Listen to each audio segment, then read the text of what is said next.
Hola, ¿qué tal? Bienvenidos a la Coordinadora Republicana. Mi nombre es José María Salde. Muchas gracias por seguirnos. El día de hoy me encuentro con la grata compañía del ingeniero Roque Benavides. El ingeniero Roque Benavides es empresario minero, es dirigente empresarial y actualmente es decano del Colegio de Ingenieros del Perú. Ingeniero Benavides, nuevamente gracias por concedernos estos minutos. Muchas gracias a usted, José. Siempre es muy grato estar contigo. Gracias. Ingeniero, claramente usted, porque participa mucho en medios, es uno de los pocos empresarios que se atreve a dar opiniones políticas, y eso es importante en un país donde, al parecer, digamos, hay una suerte de divorcio entre los problemas sociales y el mundo empresarial, o al menos así lo percibe la población. Usted, imagino, ha hecho un seguimiento de lo que viene ocurriendo en el sur. Yo quisiera saber una, una pregunta que se formulan muchos pobladores del sur.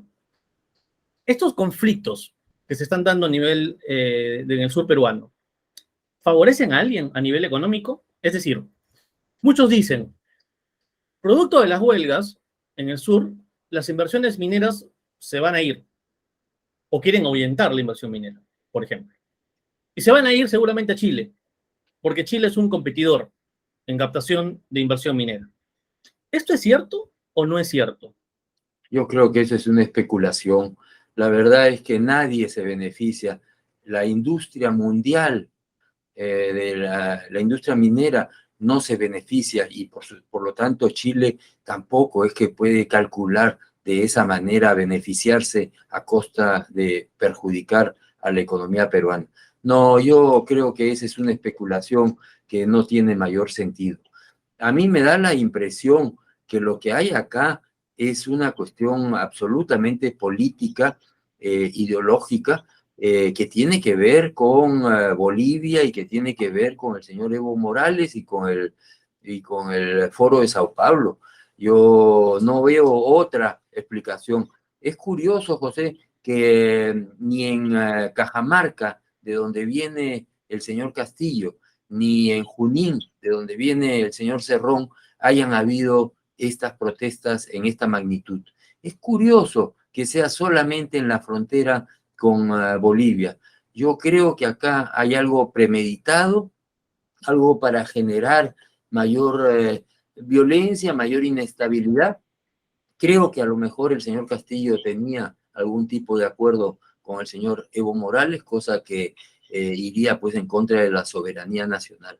Cuando uno se pone a pensar en por qué, cuál es la base de estas protestas, dicen que se restituya o que se libera al señor Castillo. Eso tiene que ver con el Poder Judicial, que nueva constitución, pues eso tendrá que analizarse a través de los canales constitucionales. Cierre de Congreso, eso es un absurdo, eso no tiene ni pies ni cabeza. Adelanto de elecciones, ya se planteó el adelanto de elecciones. No sé, la verdad es que desde mi punto de vista no encuentro lógica a todo este desmadre que se ha presentado y que solamente puede ser producto de una lucha política para generar desestabilización. Entonces, injerencia probablemente de Bolivia, ¿no?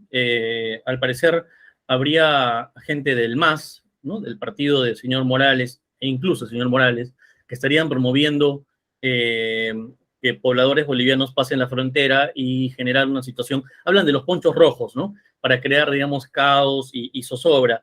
No se puede hablar en todo caso de una injerencia externa chilena por razones, digamos, de competencia económica. Eso usted lo descarta completamente. Y en ese sentido, Yo lo descartaría, yo bien, lo descartaría. y en ese sentido, ingeniero, ¿Chile qué es para nosotros en este momento? ¿Es un aliado o es un competidor?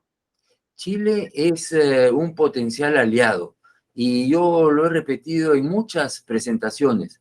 Entre Perú y Chile producimos más del 40% del cobre del mundo.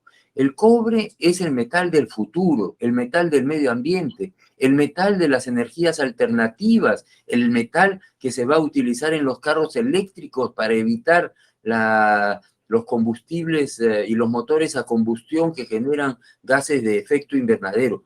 Yo soy de los que creo firmemente que entre Perú y Chile podemos atraer muchísimas inversiones para industrializar nuestro cobre y todos beneficiarnos.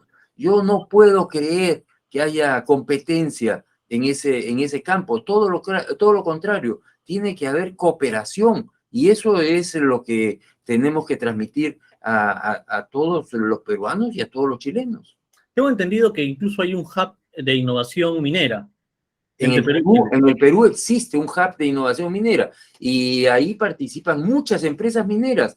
No hay competencia en la industria minera, sino por reducir costos. Y cada empresa tiene que preocuparse por eso. Lo mismo sucede entre empresas chilenas o empresas mineras que trabajan en Chile y empresas mineras que trabajan en el Perú. No hay esa competencia de meterle zancadillas a la otra empresa para uno beneficiarse. Yo creo que ese antichilenismo, si es que lo puedo decir, hay que erradicarlo de nuestras mentes. El Perú no puede estar viviendo pensando en el pasado de hace 150 años. El Perú tiene que pensar mirando hacia el futuro, y el futuro de Perú, Chile y nuestros vecinos en general tiene que ser un futuro común de bienestar, de progreso, y eso es lo que tenemos que promover. Ingeniero, usted está, me imagino, al tanto del mercado de litio. Sí, claro. ¿Podría también ser cierta la teoría de que Bolivia no quiere que Perú entre todavía al mercado de litio? Es decir, hay muchas hipótesis, ¿no? Que el mercado de litio ya está repartido y ya hay productores de litio como Bolivia, como el norte argentino, como Chile. Perú entraría tarde a la competencia de producción de litio. No. Por A ver, favor, yo creo que en un mundo globalizado no podemos estar hablando así. El principal productor de litio del mundo es Australia. bien. Comencemos por ahí. Comencemos por ahí. Y luego, en América del Sur, los principales yacimientos están en Chile, en el salitre de hace 150 años. Bueno, ahí es donde se produce el litio. En el norte de Argentina, al parecer, hay un potencial enorme de litio. Y por supuesto, en Uyuni y en algunas zonas de Bolivia hay litio. En todos ellos son yacimientos que se pueden explotar desde los salares y esos son a tajo abierto y por lo tanto tienen una estructura de costo distinta. En el Perú, lo que se ha descubierto en Macusani es yacimientos en roca, tipos los que hay en Australia y que seguramente tienen alguna posibilidad, pero todavía están en periodo de exploración muy preliminar. Entonces, tampoco en el litio hay ese tipo de competencia. Yo creo que el mercado del litio tiene un potencial muy grande y el Perú puede entrar a ese mercado el día que tenga producción de litio, pero el Perú no produce un gramo de litio en este momento. Y en esos yacimientos de Macusani hay zonas que están con el litio conjuntamente con uranio, que es un contaminante para el litio y que le resta valor. Y hay unas zonas, por lo que yo le he escuchado a esta Y entiendo compañía. que hay un interés también geopolítico con el uranio, me imagino. Bueno, la verdad, uranio hay en muchas partes del mundo. No entremos a ese tema geopolítico mientras que no sepamos lo que tenemos. Y si somos importantes productores, geopolíticamente seremos importantes. Pero hoy día no somos importantes. A mí me da la impresión de que nos hacemos ideas en la cabeza. Alguien dijo que el Perú tenía el yacimiento de litio más grande del mundo. Eso es una mentira. Eso es una mentira, eso no tiene ni pies ni cabeza, porque no sabemos qué reserva de litio tenemos en el Perú. Todavía hay que explorar para poder encontrar. Entonces, no nos hagamos ideas. Yo entendería que mucho más lógica tendría que Bolivia quiera impactar en el Perú por competencia por litio, que hablar, por ejemplo, de competencia en el cobre entre Perú y Chile. Pero ni siquiera eso. Yo creo que hay campo para todos, para producir litio, para producir cobre. El mercado de los metales en el mundo es un mercado absolutamente globalizado. Ingeniero, con respecto al canon que van a recibir las municipalidades este 2023, entiendo que ha sido un año muy bueno para la actividad minera en el año 2022 y se va a recibir una cantidad importante de dinero que van a tener los gobiernos locales, los gobiernos regionales, también las universidades públicas, para gastar. Y venimos arrastrando el problema de la falta de capacidad de gasto. ¿Qué cosas se podrían hacer para poder gastar lo que se tiene? Porque es, digamos, indignante que en regiones pobres no se gaste lo que se tiene, pudiendo gastarse, ¿no?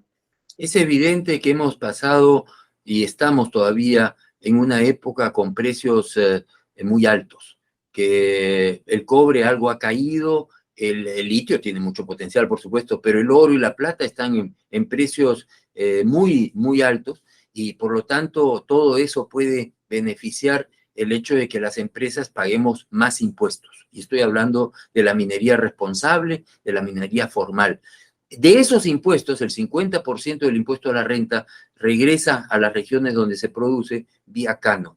Esos recursos han sido pues muy mal invertidos en los últimos años por las autoridades regionales, que nos debería llevar a pensar a repensar la descentralización que hemos tenido en el Perú.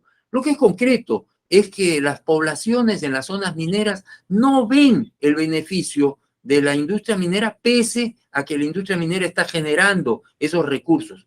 Pero eso no es responsabilidad de las empresas, eso es parte de la ineficiencia del Estado a todo nivel, nivel nacional, nivel regional, nivel provincial, nivel distrital. Y por lo tanto lo que tenemos que hacer es un esfuerzo por generar mucho más eficiencias en el gasto y en la inversión. Y eso la población debería ir a hacer manifestaciones pues a las gobernaciones, al Consejo Provincial, al Consejo Distrital, pero no en contra de las empresas que son los que generan esos recursos.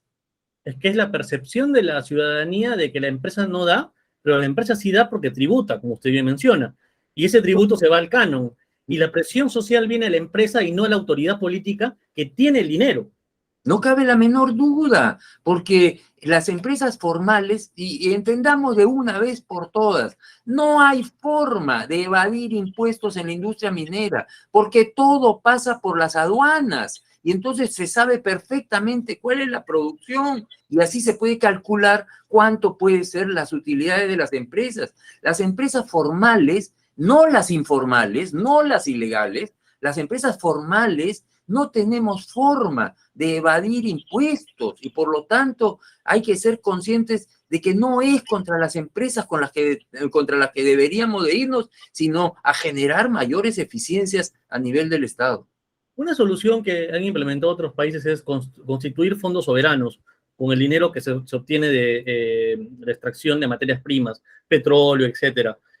Ante el fracaso, y coincido con usted, de este modelo de descentralización, se podría pensar en un fondo soberano para poder diversificar a través de inversiones y asegurar que ese dinero va a estar presente si se presentan algún tipo de contingencias. Hemos tenido el COVID, por ejemplo.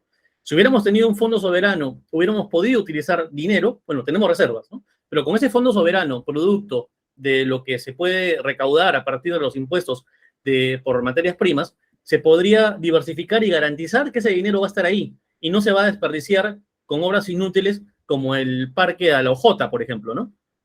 Bueno, eso es evidente. El caso más emblemático es el caso de Noruega, que con el descubrimiento del petróleo en el Mar del Norte generó este fondo soberano.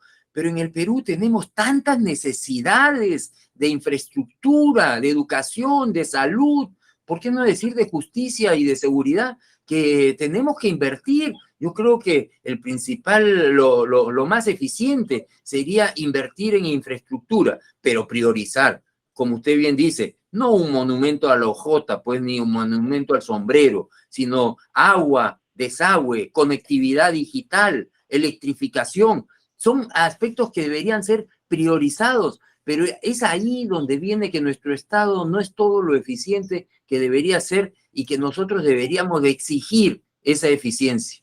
Eso es lo que tenemos que hacer.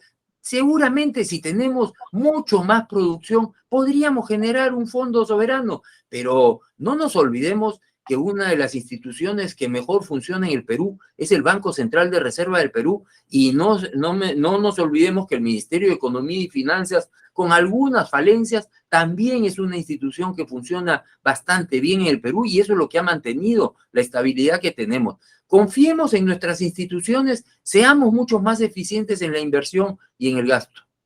Ingeniero, dos últimas preguntas. Sé que está muy ocupado, le agradezco mucho por los minutos que nos está brindando. Hay muertos en Puno y el dólar baja. Se mantiene una disociación entre la economía o los indicadores macroeconómicos y la realidad social. ¿Usted coincide con esto? ¿O piensa, Yo digamos, no tengo primero que lamentar la pérdida de vidas. Yo creo que nada justifica la pérdida de vidas, pero habrá que investigar caso por caso. Lo que es evidente es que mucho de la producción no está en las zonas de conflicto y que por lo tanto la producción ha continuado, pero eso tiene un límite, y si es que seguimos con esta inestabilidad política y social, vamos a tener un impacto muy negativo en la economía. hasta cuándo puede aguantar el país con la economía, digamos, como dicen, ¿no? En automático, pero con una conflictividad social en alza? Depende de qué tan conflictivo sea, depende cuánto se impacte los centros de producción. Yo tengo la esperanza que la sensatez prime en nuestro país y que podamos ir conciliando criterios. Yo creo que ahí las instituciones como la iglesia, como las mismas autoridades políticas elegidas responsablemente, dialoguen y conversen. No hay otra manera de lograr consensos que con el diálogo, y entre peruanos no podemos ser enemigos, como decía don Ramiro Prialé, podemos ser adversarios políticos, pero los adversarios políticos podemos discutir y llegar a consensos. Eso es lo que necesitamos hacer. ¿Cuánto tiempo? No lo sé, pero nada sacamos con violencia. La violencia trae más violencia y por lo tanto tenemos que parar este ambiente tan negativo. Conversar no es pactar, y eso hay que interpretarlo correctamente. Se puede hablar con el que piensa de manera distinta, y es más, la democracia lo exige.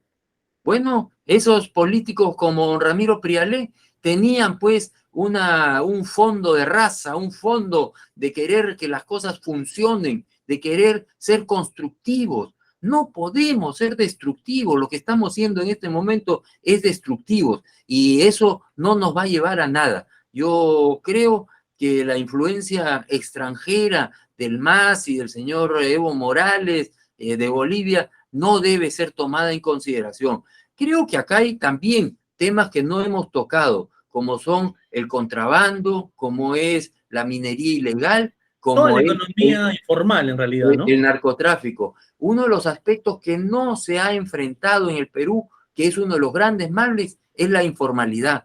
Porque la gente dice, sí, pues la economía funciona con la informalidad, pero también trae problemas como los que estamos viviendo. La informalidad hay que atacarla con mecanismos de mercado, atraer a la gente a que sea mucho más formal. Las economías que han funcionado, por ejemplo, estábamos hablando de Noruega, un país vecino a Noruega como Suecia, el 98% de las transacciones son digitales, 98%. Imagínate en el Perú, ¿cuántas son digitales? En el Perú seguramente el 70% son en efectivo, en cash, y eso no está bien. Entonces nosotros tenemos que tender a la modernidad, a formalizar la economía. Para mí los grandes males del Perú son la corrupción, la informalidad y el centralismo. Y tenemos que combatir esos males que son los que afectan a los hogares del Perú. Y como usted mencionaba, con soluciones de mercado, hay que crear incentivos para que puedan pasar a la formalidad, no a través de decomisos, sanciones, denuncias. Es gente que quiere trabajar, sencillamente tiene que pasar a la formalidad, necesariamente. Y Mecanismo de mercado que significa que entendemos que hay una oferta y una demanda y que esos incentivos van a generar bienestar para todos. No se trata de negocios bajo la mesa, no. El mundo se orienta hoy día a la economía de mercado, la economía social de mercado, como querramos llamarla, pero evidentemente ya no se orienta al socialismo pues del siglo XXI, ni ni a las economías planificadas como se hacía en el pasado. Ingeniero, la última pregunta. Muchas gracias nuevamente por los minutos que nos está dando. Una parte del dinero que se recibe por Canon va a las universidades públicas. Las universidades públicas se han vuelto kinders ideológicos para sacar dirigentes radicales. Patria Roja, los movimientos extremistas se han escondido en las universidades. Algunos hablan incluso de la batalla cultural, ¿no? Que han entrado a adoctrinar y que la batalla verdadera está en las ideas. No sé si usted piensa igual, comparte esta opinión acerca de la batalla cultural. Pero lo cierto es que las universidades públicas reciben dinero por concepto de canon, y no poco, reciben mucho dinero. ¿Usted no cree que habría que repensar también si es que las universidades públicas deberían seguir percibiendo estas ingentes cantidades de dinero? Porque al final realmente no aportan nada. En el ranking de universidades, las más importantes son privadas, con excepción, me parece, de la Universidad Nacional Mayor de San Marcos, pero el resto son privadas. Es decir, el dinero del canon no ha ayudado a mejorar la calidad de las universidades y solamente sirve para mantener a cúpulas de dirigentes radicales que lo que están haciendo es replicar sus ideas marxistas y de conflictividad social. Yo creo que puede haber una generalización en lo que estás diciendo. Yo tengo mucho aprecio por la Universidad Nacional de San Agustín. Creo que la Universidad del Cusco hace un esfuerzo, la Universidad de Huamanga, la Universidad de Trujillo. Yo sí creo que el Estado tiene que contribuir con la educación pública para que la gente de menores recursos pueda acceder a esa educación. Pero no matemos al mensajero. Vamos a mejorar pues esas universidades. Usemos el canon en forma adecuada, demos los incentivos adecuados, promovamos de que haya mejor educación, más calidad en la educación pública, pero no cortemos la educación pública. Y yo creo que el 5% del canon que reciben las universidades públicas debe ser pues bien utilizado.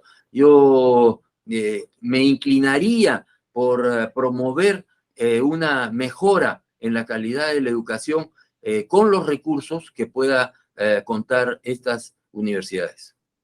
Ingeniero, le agradezco mucho por brindarnos estos minutos. Espero que esté yéndole bien en su gestión como decano del Colegio de Ingenieros. Asumo que aumenta su compromiso social, como le comentaba al inicio. A usted le gusta estar siempre con responsabilidades. Y me citaba usted... Sí. Hablábamos de las universidades públicas. Yo quiero decirte que yo soy profesor ya por 4º año consecutivo en la Universidad Nacional de Ingeniería, que también es una muy buena universidad. La última universidad de provincias que estuve en diciembre fue en la Universidad Nacional de Juliaca, aunque te sorprenda, dialogando con Hernando de Soto para discutir temas de interés para las comunidades. Yo ahora sí estoy de decano departamental de Lima del Colegio de Ingenieros y por supuesto es parte de ese sentido de responsabilidad que creo que tenemos todos los peruanos. El Perú es más grande que sus problemas, decía Basadre, y por lo tanto los peruanos tenemos una gran responsabilidad. No nos corramos a asumir responsabilidades. Hagamos todo lo posible por mejorar el ambiente en nuestro país, en el lugar que nos toque. Y nosotros, yo personalmente sí, pues creo que si es que hemos sido elegidos por una mayoría, con toda modestia aparte, muy grande en el Colegio de Ingenieros, tenemos una responsabilidad aún mayor. Ojalá, ingeniero, que más empresarios se animen a dar su opinión con respecto a lo que está pasando. Me preocupa particularmente eso. Usted participa activamente, pero no es, usted es la excepción, una rara avis. Yo te agradezco porque seguramente hay gente como tú que me convocan. Yo nunca digo que no a una entrevista, tampoco pido las entrevistas, como tú bien sabes. Sí. Pero sí creo que es importante. La gente dice, hay que participar en política. Participar en política no es solamente acceder a un puesto público. Participar en política es dar opinión, es generar opinión. Y creo que en eso nosotros tenemos una responsabilidad. Yo me quedo muy impactado en mi labor en la Universidad Nacional de Ingeniería porque la razón que a mí se me convoca es porque quieren tener una ligazón entre el mundo empresarial y el mundo de la educación. Y eso es fundamental. Y en ese sentido, el mundo empresarial tiene que dar su opinión para mejorar la situación, no para empeorarla, para mejorar. Yo sé que mucha gente no estará de acuerdo conmigo, pero bueno, entre peruanos no podemos ser enemigos. Tenemos que dialogar, tenemos que llegar a consensos. Dialogar no es pactar. Contribuir no es destruir. Y por lo tanto, eso es lo que tenemos que hacer. Ingeniero, muchas gracias por estos minutos. Espero que se encuentre muy bien y le deseo mucho éxito en su rol ahora de decano y también con sus empresas. Usted es un empresario que genera empleo en el Perú y eso es importante. Quiero decirte solamente que Compañía Mina Buenaventura, una empresa que cumple este año 70 años de fundada, trabaja en 8 regiones del Perú y da empleo a más de 12.000 peruanos.